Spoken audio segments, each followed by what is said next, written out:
Score in devolution, governors raise red flag over delayed funding, with most counties being ill-prepared for the COVID-19 pandemic. We break down the performance of devolved units here tonight. Also tonight, revenue share divide widens. Senators failed to agree on the county's revenue sharing formula for the fourth time, with the lawmakers threatening to impeach Senate Speaker Kenneth Lusaka over the matter. Meanwhile, the counties are running on empty. Plus, fresh wrangles at City Hall. Another round of fighting simmers at City Hall as County Assembly Speaker Beatrice Elachi vows to reject the reinstatement of Jacob Ngwale as the County Assembly clerk. Nairobi Governor Mike Sonko's spokesperson accuses the Speaker of operating with cartels. The details here tonight. And caring for caregivers. 3 weeks after a call center to cater for the mental health of healthcare workers was established, we follow up to update you of the efficacy of the support of frontliners. This is TV47 News Tonight with Abubakar Abdullahi.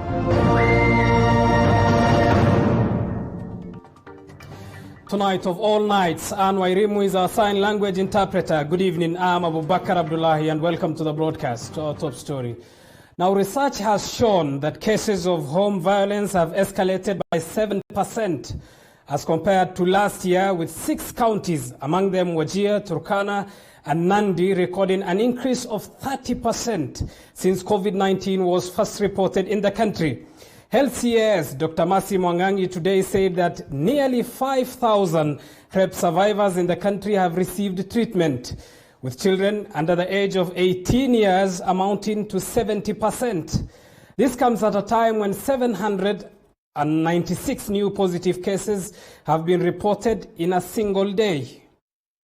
The Ministry of Health has urged Kenyans to be each other's keeper so as to see cases of domestic violence in the country come to an end following an increase of 7% as compared to last year. Close to 5,000 rape survivors have received treatment in various healthcare facilities during the COVID-19 period. Some counties, particularly Wajir, Turkana, Kisii, Nandi, Lamu, Homa Bay and Kisumu, have recorded a 30% increase in cases of violence since the beginning of the pandemic.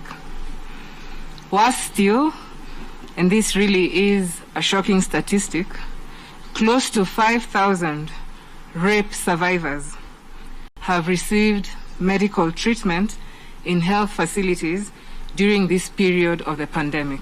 At the same time, Kenya has recorded the highest number of COVID-19 cases in a single day. 796 people tested positive for the virus, with 89% of them being asymptomatic. 378 others have been discharged after recovering. Out of the 6,754 samples tested in the last 24 hours, we have 796 people having tested positive for this disease. And this brings the total number of positive cases in the country to 15,601, pushing our cumulative sample size so far tested to 200,061,027. While we do have the 796 cases reported today, 89% of them are asymptomatic. Unfortunately, 3 people have succumbed to the virus, bringing the death toll to 263 since the first case was reported. Sadly, we've lost 3 patients from the disease, bringing our total fatality to 263. And in aggregate form, we stand at around 1.7 case fatality in the country. While Kenyans have been urged to immediately visit healthcare facilities once they sense they are unwell, Dr. Kefa Ombacho has insisted on the importance of responsible disposal of used face masks. We are advising that the best disposal point would be a pit latrine. Just have it in a container, dispose it in a pit. You will not give it a chance to anybody to use. But in the urban situation, this waste is supposed to be disposed in such a way that there is no way out a second party will be able to access the mask. Nanok Lauren, TV47. Elsewhere, many counties could soon be plunged into a cash crisis after senators today failed to reach a consensus on the county revenue sharing formula. This is the fourth time the senators have failed to agree on the matter. And now, the Senate Speaker Kenneth Lusaka is on a hot seat after a section of senators threatened to impeach him for ending today's special sitting, quote-unquote, illegally. Senate Speaker Kenneth Lusaka will have to apologize to senators or else get impeached. This is after he abruptly adjourned a special sitting he had called to deliberate on the divisive county revenue share formula that was proposed by Commission on Revenue Allocation. Lusaka adjourned the sitting after the mover of motion failed to show up in the House. Order members, I'm therefore directing that the House adjourns until Tuesday, 28 July 2020. The senators angrily objected the adjournment, expressing dismay at the lack of commitment by the House Majority Leader Samuel Pogisio and the Senate Finance Committee chaired by Charles Kibiro to end the stalemate. Kwa hiyo hili tunamwambia Bwana Spika, ukome, usiregelee kitu kama hichi tena, na ikibidi ikiwa wewe mwenyewe kitu cha kwanza ikifika Jumanne hutaomba msamaha, nasikitika sisi tutachukua hatua kama bunge la Senate kukuachisha kazi. Na iwapo hataweza kurekebisha uendeshaji wake wa hili bunge la Senate, basi nina uhakika mimi kwa muda utakaokuja Speaker anaweza kutupa nje kwa sababu hafuati kanuni na sheria za nchi. We are warning Speaker Lusaka. If he doesn't follow the law, we are going to impeach him. We are going to discuss his conduct because the conduct of the Speaker today is unbecoming.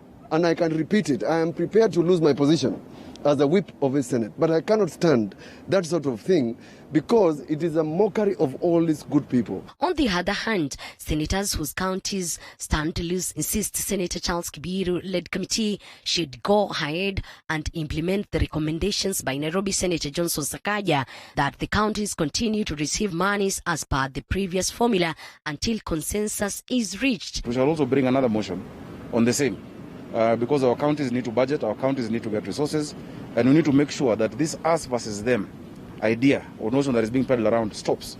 This country is for all of us, from Habaswein to Migori, from Kwale to Turkana, and we are going to protect it and emerging senators not to just look at their counties, but at the entire country. Ni lazima tukuje na formula ambayo kaunti zote zitafaidika, Kakamega ikiwemo. Lakini mimi kama seneta wa kaunti ya Kakamega sitaunga mkono nikiona kaunti kama kina Kwale, Kilifi, Mombasa wakipoteza na kaunti ya Kakamega pekee yake inafaidika. On the other hand, senators representing counties that were set to receive more cash under the third generation formula urged that the revenue share must be pegged on human population rather than land mass. We should not be punished for having population. Do you want us to kill our people? Do you want our women to remove homes so that they don't bear more children so that we can be given more money? It is not a mistake to be given more money. What the counties that they perceive they are losing in courts should do is try another alternative way of bridging the gap of not losing. But on this one, we must give money to the people, not to anything else. Senate Majority Leader Samuel Pogisio has decried that the matter has been politicized, making it more difficult to resolve. Senate Majority Whip Irungu Kangata defended Speaker's move to adjourn Thursday's special sitting. See, politics is coming in, and it's overriding the formula. And so I just want us not to bring in people who are not members of the Senate. If there is influence from this side, that means all this push must also be influenced. Crisis in the Senate continues over which formula to be used to share the 16.5 billion shillings to the 47 counties. Now a section of senators saying won't allow not even a coin to be lost in any county. Elizabeth Mutuku, TV47 Palm Buildings, Nairobi. Elsewhere, Nairobi County Assembly Speaker Beatrice Elachi has vowed to reject the reinstatement of Jacob Ngwele as the County Assembly Clerk. This even as the Ethics and Anti-Corruption Commission cleared him of accusations of being irregularly appointed after Elachi wrote a letter to EACC citing she wanted him investigated. Ngwele has been out of office since November 2019. Mumbi Chege has the details. The Despite the Ethics and Anti-Corruption Commission EACC finding the manner in which Nairobi County Assembly Clerk Jacob Ngwele was appointed satisfactory, the County Speaker Beatrice Elachi stands firm that any attempt to have him back in office is unlawful. While speaking to the media at her City Hall office, Elachi made it clear that the recruitment process for Ngwele's replacement is already complete. So I want to plead that let us respect what the court has said.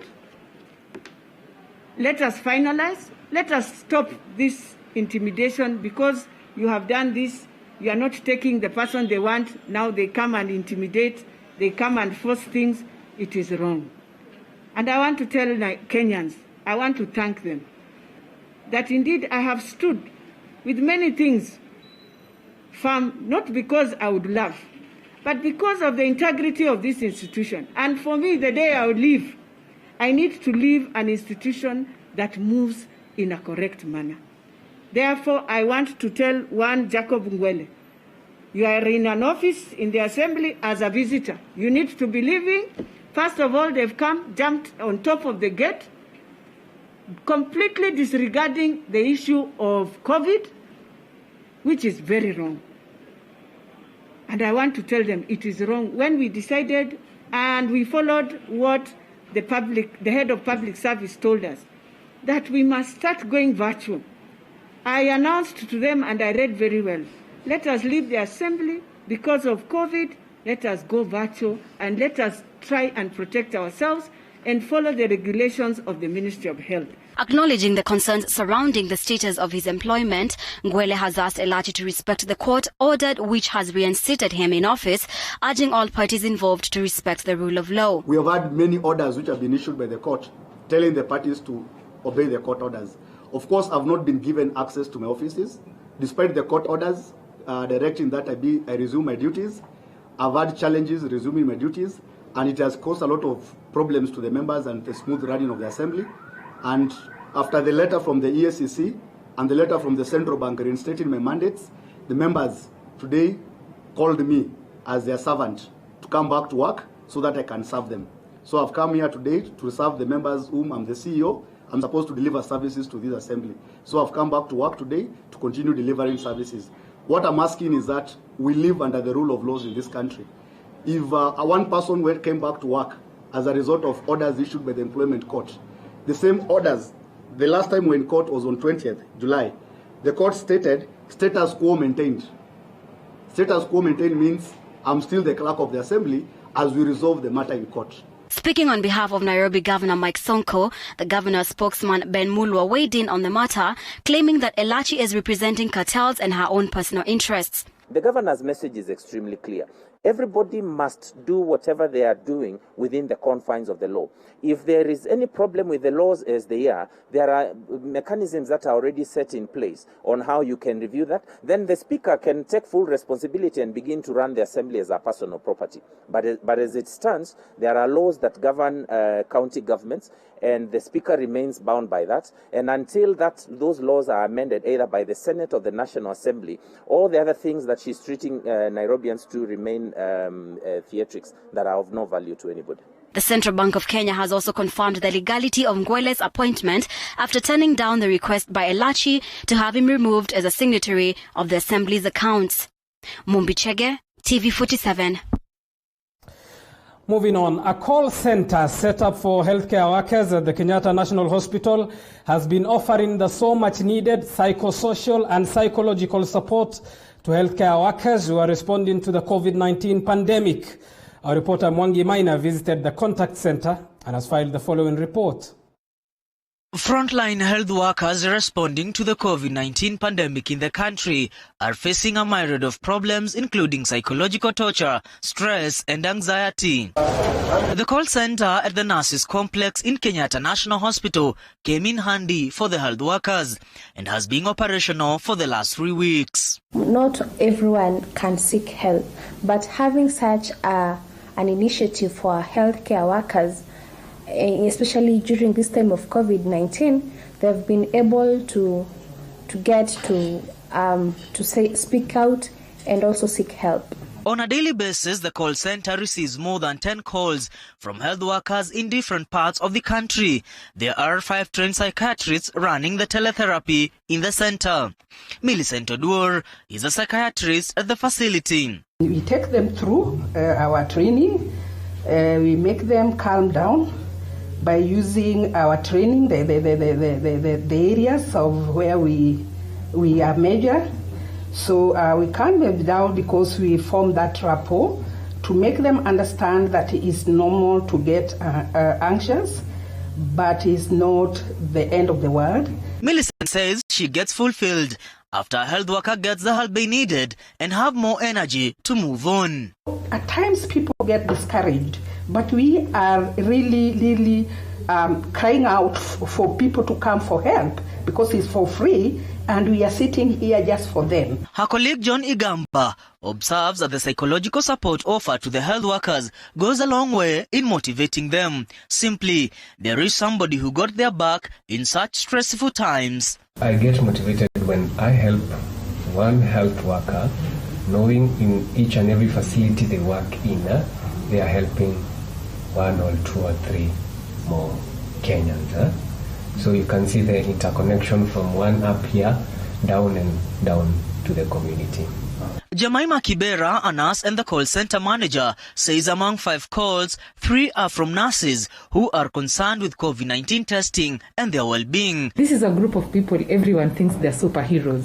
So you will agree with me that sometimes when a superhero is expected to seek help, they really have to have come to terms with themselves that, you know what, now I actually need someone else to help me. She says everybody needs psychological support and they are there for all the health workers in the country. I want to tell the healthcare worker in Mandera, the one in Vanga, the one in Busia, that you are not alone, that we are together. So please don't allow both your professional and personal life to take a toll on you.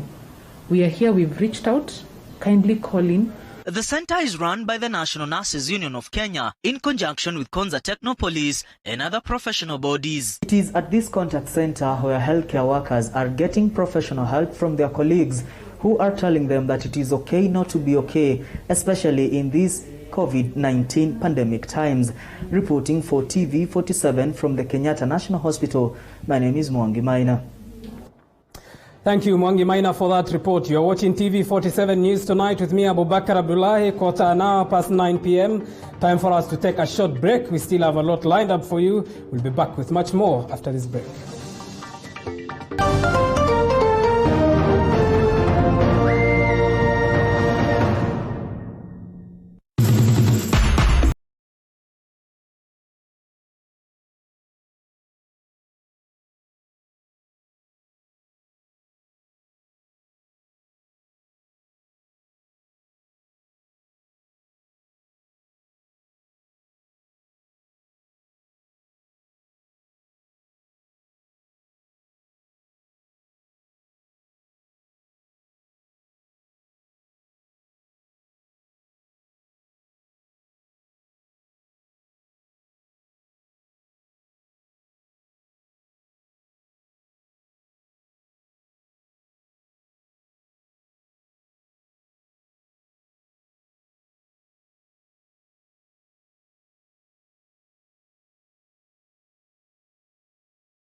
Welcome back to TV47 News Tonight with me, Abu Bakar Abdullahi. Thank you as always for staying and choosing us.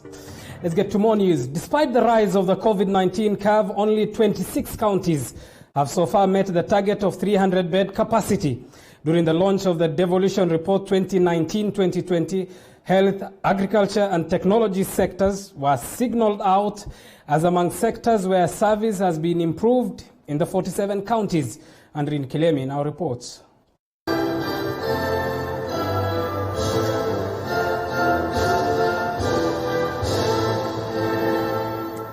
Were it not for the COVID-19 pandemic, Thursday's devolution conference was scheduled to be the 7th devolution conference.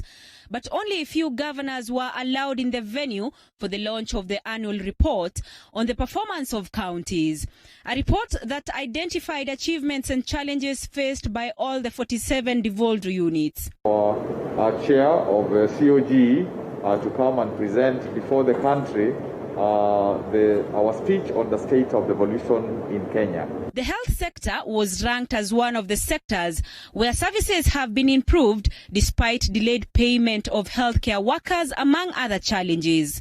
Currently, there are 4,318 doctors, 6,050 clinical officers, 26,767 nurses, and 18,789 of other health officers in county facilities. The current status is an improvement from the previous year, where we had a joint total of 7,894 doctors and clinical officers and 26,561 nurses.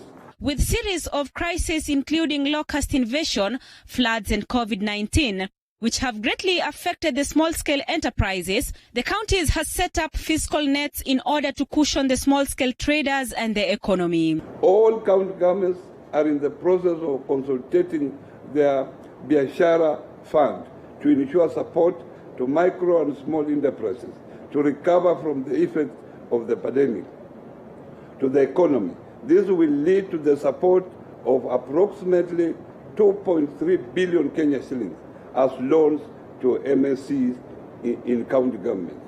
Speaking during the launch of the report on the performance of the counties, Devolution CS Eugene Wamalwa said they have collaborated with different stakeholders in and out of the country to strengthen industrialization in the country. I was very, very pleased just yesterday.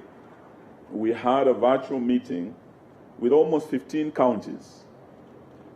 This is under the IDEAS, the EU-sponsored IDEAS program, where we have various projects across 15 counties that are impacting greatly in terms of improvement of our food security. And some of the counties that we're able to engage with, we have already visited. Kisii County, where we have the banana factory. We visited Kisumu County, and Professor Nyong'o is here. We're very, very pleased to see the dairy a plant that is under construction in Kisumu. We were able to visit West Pokot to see the abattoir there. In the process of combating the spread of COVID-19 in counties, COG Chairman Wycliffe Oparanya noted that 26 counties so far have attained the 300 ICU bed capacity, and many measures have been put in place in combating the spread of coronavirus. The COG Chair urging the Senate to speed up the process of county revenue allocation. On county preparedness towards emergency response and management of COVID-19, counties have made the following progress. 1, a cumulative total of 11,934 isolation beds across all the 47 county governments. 26 counties have attained isolation facilities with 30-bed capacity, 300-bed capacity. 20 counties are working towards putting in place 300 beds by the end of the stipulated period of 30 days.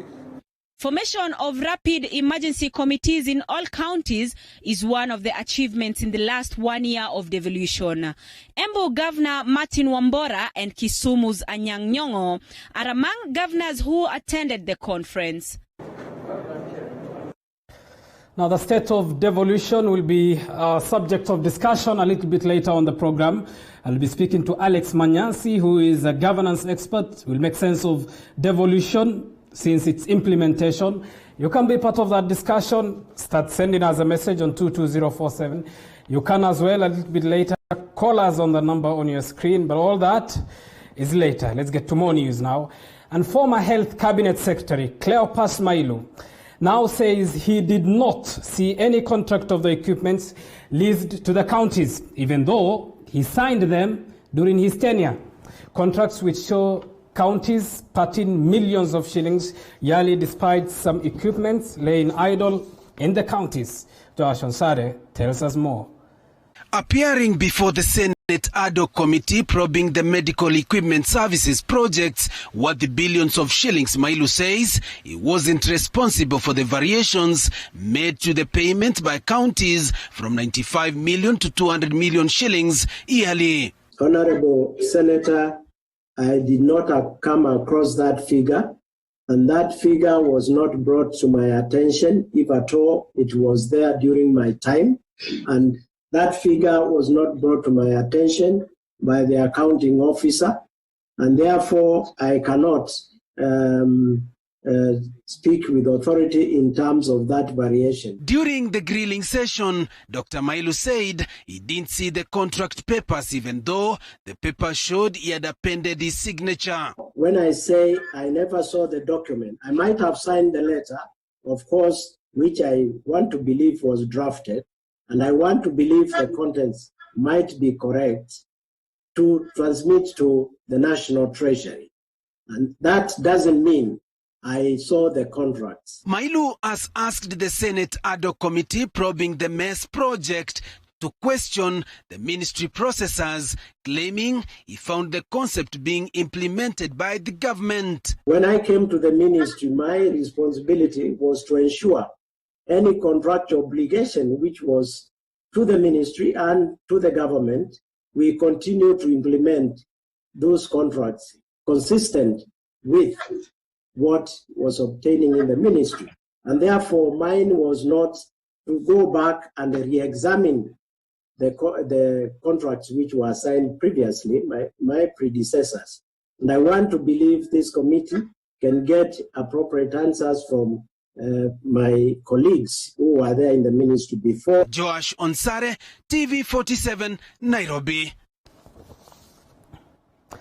Elsewhere, a woman and her 3 children in Nakuru town are facing eviction after her estranged husband allegedly sold their home secretly 4 months ago amid a marital-related strife.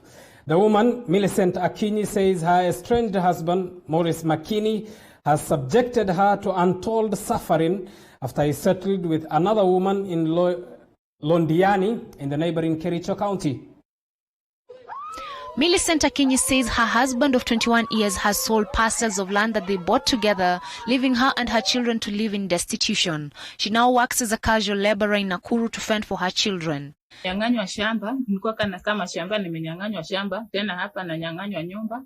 Na huyu bwana anaitwa Maurice Makini na ajue tu watoto wanakula nini, hata chakula ajue tu wanakula nini. Sasa imefika wakati ni sasa nataka tuhame kwa hii nyumba. Sasa tujui tutoke wapi. Nimepewa notice ya eviction. Distraught and with nowhere to go, the 43-year-old mother wants relevant state agencies to come to her rescue before her situation runs out of hand. All she's asking for is the intervention of relevant state agencies to compel her estranged husband, who is financially able to fend for his children, grant her access to one of her daughters that her husband forcibly took away 4 years ago, and bar him from selling their home. The family's eldest daughter, Mercy Makini, says without a definite source of income for the family, life has become exceptionally difficult for the family that was self-sufficient. Maurice Makini ni babangu na nilifanya mtihani 2016 nikamanage kupata C-plane.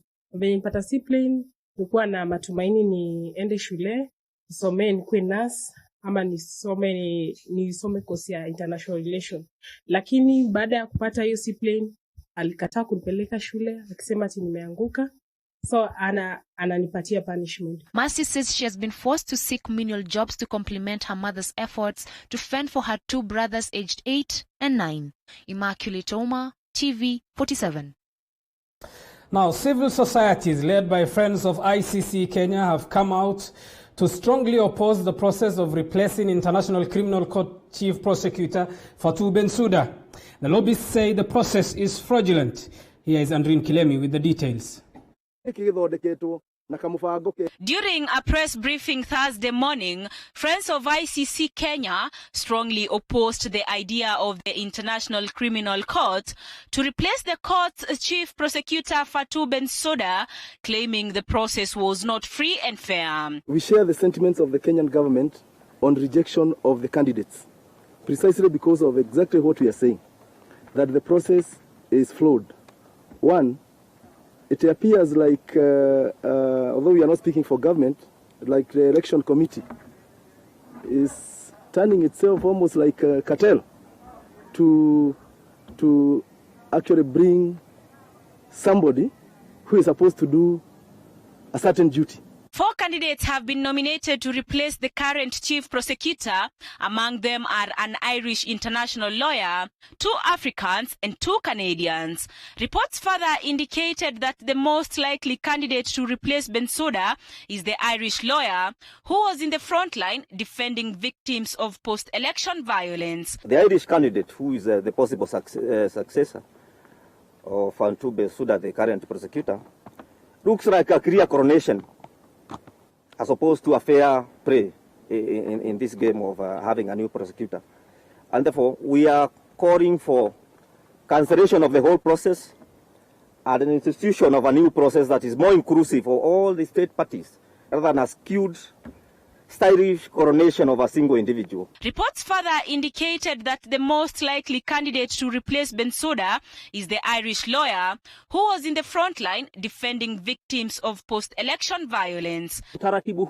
Utaratibu huu wa kumtafuta mrithi wa Bensouda urudiwe upya, kwa sababu vile ulivyofanywa haukuhusisha mataifa husika kama inavyotakikana. Na ni jambo la kushangaza sana, kwa sababu ukisoma ule mkataba wa Rome unaelezea kinagaubaga vile mtu ambaye atakuwa prosecutor wa ICC anatakikana achaguliwe, na ni kina nani wanatakikana wahusishwe, na ni kina nani wamefusu ama ni kina nani ambao wana ile tajiriba. The elections are third in line after Moreno Ocampo and Fatou Bensouda served in the same positions. The two became household name in Kenya after 2007-2008 post-election violence cases were taken to the Hague-based court. Andrin Kilemi for TV 47.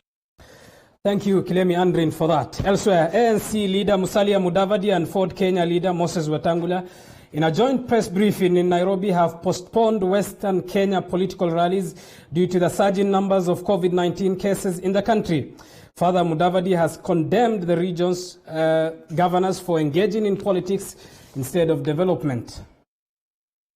Taking into account the escalating numbers of COVID-19 infections, and of course also taking the cue from the efforts being made by the head of state, one we note with appreciation that he has called his errand ministers to order, because we have seen ministers and some governors pretending to be engaging in development, but what they are doing is not development.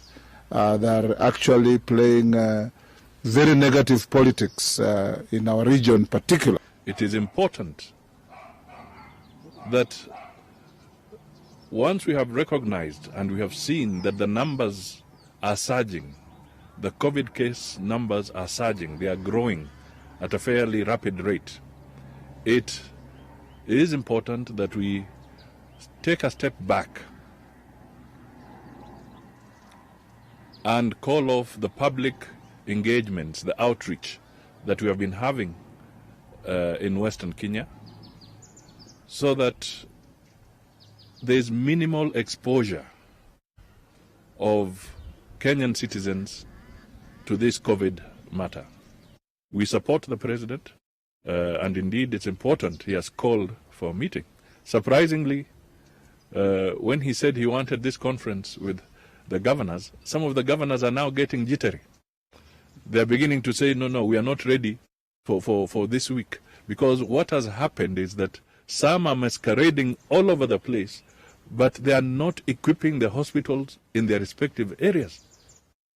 They've been doing more politicking rather than providing for beds and facilities in their respective counties.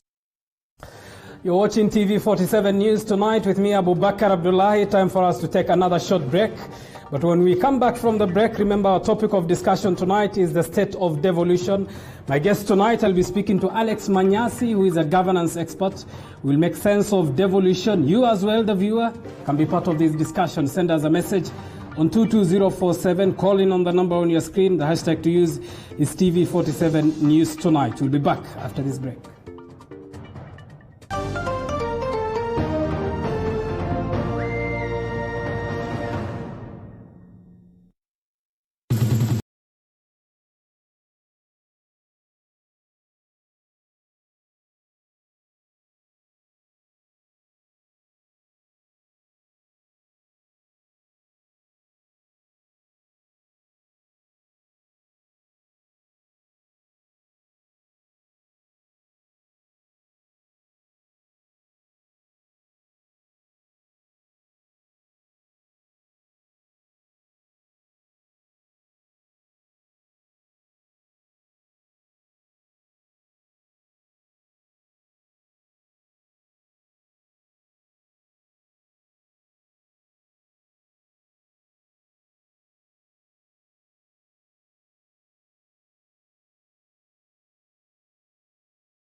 Welcome back to TV47 News tonight with me, Abu Bakar Abdullahi. Let's get to our discussion now and bring in our guest, Alex Manyasi, who is a governance expert. We are talking matters devolution, the state of devolution in as far as the report that was released by the Council of Governors is concerned. Alex Manyasi, thank you for making time for us tonight. Thank you very much, Abu Bakar, for having me tonight. All right, 10 years ago, Kenya promulgated a new constitution which gave birth to the devolved system of governance. If one is to ask, this was presented as though it will solve Kenya's perennial problems. Is devolution the silver bullet to have solved these problems? Kenyans actually hoped that that was going to be the case. And the hope was because of the history that we were dealing with as a country. That history was the feeling that Kenyans had about looking at the fact that some parts of the country were seen to be developing more than other places. And most of the policies then, for example, during the founding period of this country, was that there was a policy paper which was actually supposed to focus more resources in places that were considered to be more lucrative and therefore will have benefited the country more. And so you'll see that most of the country's resources were actually centered into specific places. And so that perpetuated some kind of delineation of some other parts of the country. And that's why even today, you know that for the last 1 week or two, we've been having the pull and push at the Senate with regards to the devolution resources. And so these Kenyans hoped that by devolving the resources to the lower levels, that this was going to close down the inequalities, and also... Alex, we will come to the question of the intergovernmental fund transfer and the resource sharing of the counties and the country's resources. But in your language, in your own statement, you say that is what was hoped for. You say that is what Kenyans were wishing for. It seems as though it's not happening. If at all, it hasn't happened. Because you see, about 10 years down the line, we had hoped to have seen much more. But one of the things that Kenyans have to contend with is the fact that we are a country that is scarce in terms of resources. But secondly, we created too many counties. And so the gains that would have been made by now, personally, I would not have expected a lot of miracles from what we had hoped to see. This is because 47 counties, if you share resources among the 47 counties, if you look at even just basic mathematics in terms of the staffing that is done at the county level, recurrent expenditure is running up to 60-70%. And so if we are left with about 30%, which is shared among 47 little counties, then you will realize that the trickle-down effect of resources will take a long time to be felt. Yes, devolution we will see fruit from devolution, but that will take at least 20-30 years down the line. Over the years, billions of shillings have been disbursed to the counties and the units of development in as far as the counties is concerned. Alex, in your own assessment, in your own judgment, is there anything to show for these billions that have been devolved to the counties? Truth be said, some of the counties have actually received resources for the first time since independence. There are some counties that have seen a tarmac for the first time since independence. However, that does not mean that we should now celebrate and say that devolution has brought a lot of success and a lot of development. It's just like expecting so little, and therefore when you get so little, then you go ahead and celebrate and say, at least I have something. So the aim of devolution was to fast-track development and bring resources to the people. And therefore, we should not be seeing 10 years down the line a progress report that indicates very little growth. If you look at Nairobi today, some of us predicted when devolution came into force that Nairobi was actually going to be decongested. If you look at Nairobi today, the numbers are increasing. That tells you that the counties have not created anything meaningful for people to remain at the county level. Which begs the question, Alex, how would have an ideal devolved system worked, or how is it supposed to work, again, in your own view? Good question. So an ideal devolved system would have been the original idea of 8 counties, for example, that were supposed to mirror the regions. So if you had less counties, then that will have meant, for example, if you have, if I can use a basic example of the Western region, instead of having Kakamega, Vihiga, Bungoma, Busia, and all that, you will have had a Western county. And therefore, if you have 10 CECs, then you have had, right now you have 10 CECs times 4, which is 40. And chief officers, which are almost 20 times 4, which is 80. But if you had 10 CECs in that entire region, then it will mean that you will have had resources that are running recurrent expenditure actually consolidated into a staffing that is equivalent to 1 county, but running 4 different counties at the same time. And therefore, you will have saved more money and put that into capital expenditure, which will have meant, instead of counties having small pieces of roads here and there, you'll have had saved more money and put more money into development expenditure. And but so Alex, is it not the case? Alex, is it not the case that more hands in positions of authority, power, and influence, such as CECs and positions of county development, would have translated to a better development and a better offering of services? Abubakar, we had no intention of creating employment bureaus at the county level, and so we. But you expected people to work in this system, just to be fair. Yes, to them. we needed people to work into this system, but we didn't need all those people. If you go to the county level, if you look at the national government, for example, if you have a ministry of water, for example, if I can use that example, having just about 4 directors, and these 4 directors were running the entire country. Why should you have 20 directors in a county running 1/47 of the country? Mhm. If you look at that mathematics, it tells you that the counties are too many, and we have too many people at the county level. And even the logistics of running all those people just does not make sense economically. And so it's easier to have had a leaner system of governance by reducing the number of counties. And by the way, this is not far-fetched. Mhm. The original idea was to have 8 counties. The 47 county issue came about because people negotiated and people wanted to have their own little spaces safeguarded. And even now, if you listen to most people, they will still want to divide even further.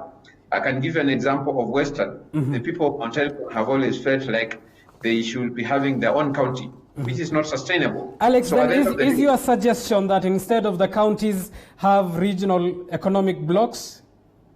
So the issue of creating regional economic blocks have been, again, it answers the same line of thought that I've been having.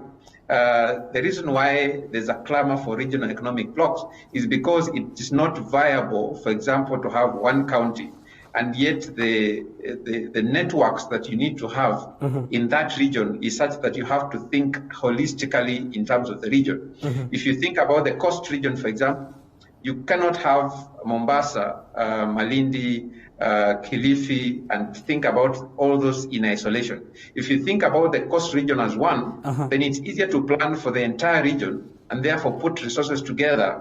And if you're putting up a road, it will make sense. Otherwise, you end up putting small pieces of roads that don't end up anywhere and don't connect anywhere. And that is a waste of public resources. All right, Alex, we are talking of numbers. You say 8. We have 47 counties as of now. Just on a light note, we are also TV47. I don't know if you intend to change our name as well. Nonetheless, let's get to the inter-county fund transfer. Senators today, for the 4th time, disagreed on the revenue sharing formula. This is the 3rd revenue sharing generation formula, which would have seen some counties gain and others lose to the tune of billions of shillings. For instance, Wajir County would have lost, according to that formula, 2 billion shillings. Marsabit and Mandera, 1.9 billion each. Garissa will need to forego 1.6 billion. Tana River, 1.5 billion shillings. These are counties that one will argue for a long time have been marginalized. And if this reduction is to come to fruition, what kind of an impact will this have on these counties? You see, Ambaka, one of the reasons why we have a serious problem in those counties that, quote unquote, have been marginalized for a long time is because the drafters of our constitution created a framework where we will have had an equalization fund. But since the promulgation of the new constitution, this fund has never been released to the counties that were supposed to benefit. And therefore, 10 years down the line, we will have expected that this county will have done a catch-up with other counties that are more developed. And therefore, this discussion today that is going on around those counties arguing that they're still marginalized will not have been there. And so it's unfair to think that you can take away money from the counties that have been marginalized since independence. But at the same time, we should have done equalization by now. We as a country were supposed to set aside money in every budget to ensure that the equalization fund actually goes to those counties that needed it, so that they equalize in terms of, I'm just translating literally, they equalize and move closer to the counties that were more developed. And since we didn't do that, then it's not fair at all to imagine that you can now take away the small money that was supposed to be for them to catch up with other counties. In any case, this is not even equalization. This is money that is directly going into them from the budgets that we have.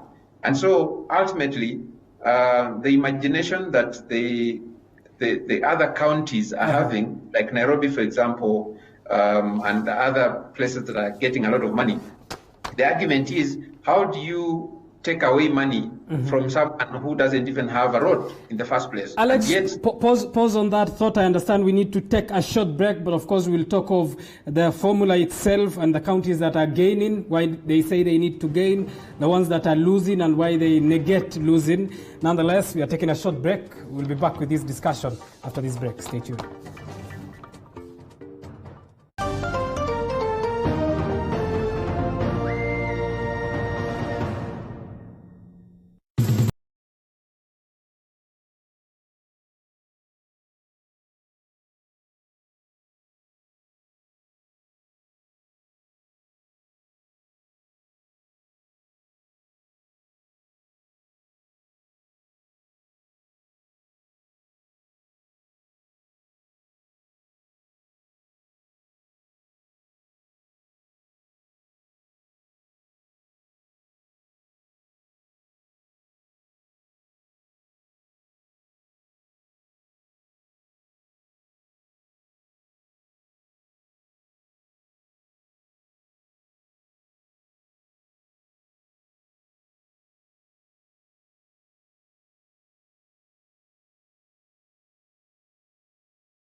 Welcome back to TV47 News Tonight with me, Abubakar Abdullahi. We are making sense of the state of devolution following the report that was released earlier today by the Council of Governors Chairman, Wycliffe Oparanya, who is Kakamega's governor.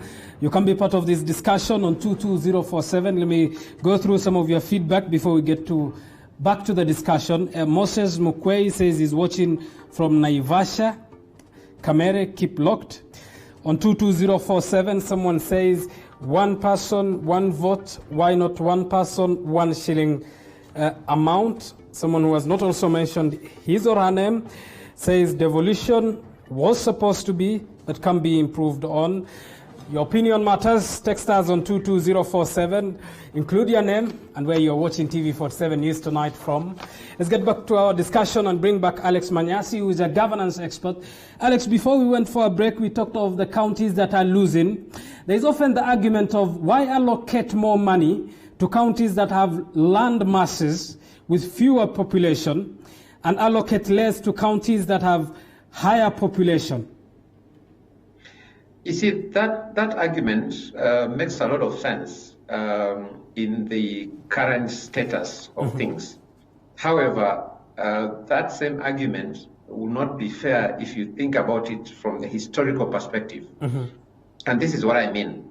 Like I said initially, the reason why we created the Equalization Fund was to ensure that those who were marginalized actually did a catch-up. The reason why devolution in itself was created was because Kenyans felt like they were somehow not getting the resources that they were entitled to. And therefore, if you make that same argument, then it means that since we did not equalize the counties, it makes sense to rethink. And in fact, the argument right now should be, we should be measuring how far we have come in terms of equalizing those counties that were left behind.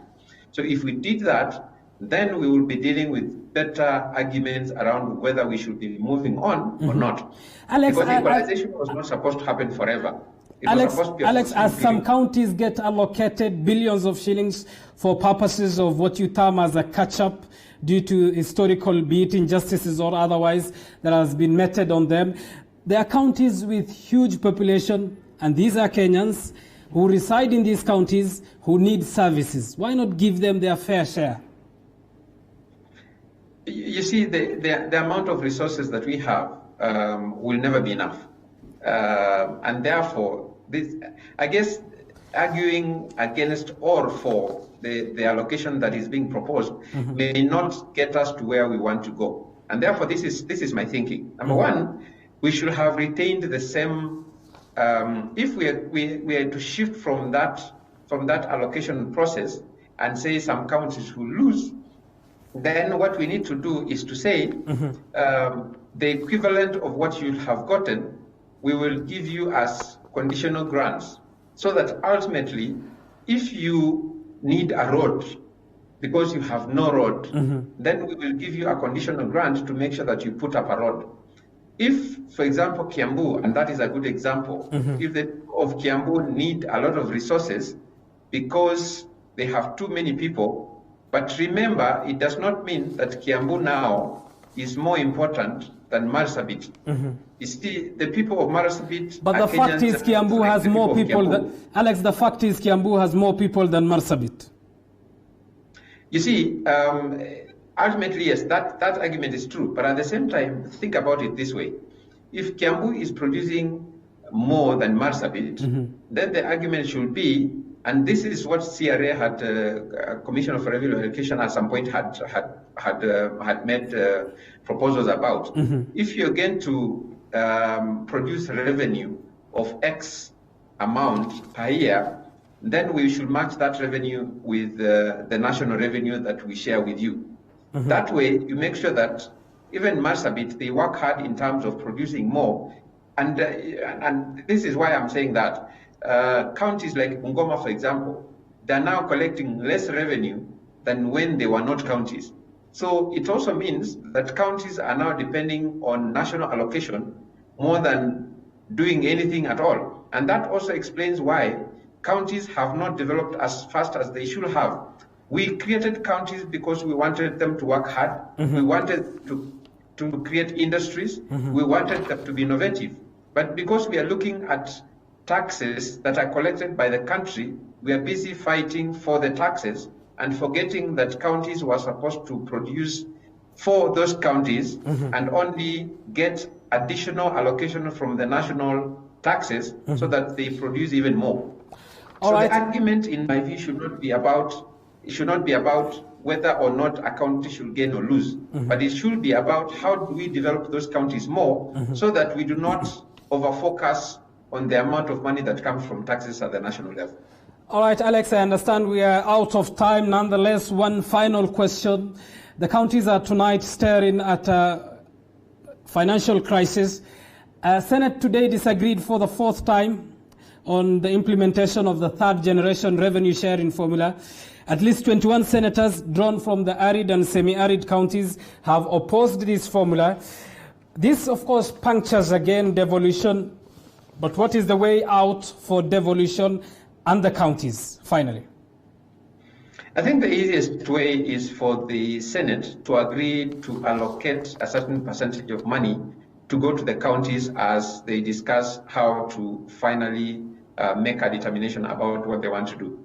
So they can make a determination to say that half of the money, as per the last share, actually goes to the counties so that the counties can run. If they don't do that, then the counties will come to a halt.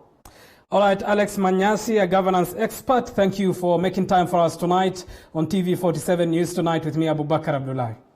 Thank you very much. All right, we're making sense of the state of devolution. You can be part of that discussion. Your thoughts are as well welcomed, but let's get to the world of sports now. And Kenyan football clubs affiliated to Kenya Power and Lightning Company are seeking a way out of their financial turmoil after their sponsor pulled out. And as Julius Juma now reports, Western Stima, Nairobi Stima, Coast Stima are all staring at a not-so-bright future. The football trident of Western Stima, Nairobi Stima and Coast Stima is facing an uncertain future after their sole financier KPLC pulled out citing financial constraints. Through a notice in the final weeks of June 2020, the power supplier indicated that it will end the sponsorship to the clubs by the end of June. The decision sent chills down the Stima triplets, all but unsure of what the future held. Kenyan Premier League side Western Stima has taken the lead step, actively looking for a replacement and a potential change of name, even as Chairman Laban Jobita expresses optimism about the return of KPLC. I've lost my main sponsor. I've sent some proposals to some companies that I think that they can respond positively. Should they respond negatively, then I'll think otherwise. But for a start, the sponsorship that has been brought by the federation can help us for the time being. Should we get a main sponsor that would want to change the name of the club, then we'll allow it. With the lack of sponsorship likely to lay an ideal ground for player exodus, Jobita insists the club will not stand in the way of any player who will seek greener pastures. Whether I have a sponsor or not, that cannot give me a reason to tie a player. Me, I'll only keep the player that wants to be in Western Stima. I believe we produce many players in Kenyan Premier League. If Omala is there, he will play for Western Stima. If he so wishes to go to another club, I'll wish him well to go and perform there. On the other hand, National Super League side Nairobi Stima technically stands dissolved after contracts of all players were terminated. In a letter dated June 26, 2020, club chairman Johnston Sakwa said, and I quote, "There is to inform you that your contract with Nairobi Stima Welfare Club is terminated from 30th June 2020 as per Clause 2, Article 1. Notice, when the club is dissolved as a result of withdrawal of sponsorship by a sponsor, we thank you for the services rendered to the club." On its part, Mombasa-based Coast Stima is all but dancing to the same tune, looking for a new sponsor. Reporting for TV47, I'm Julius Juma.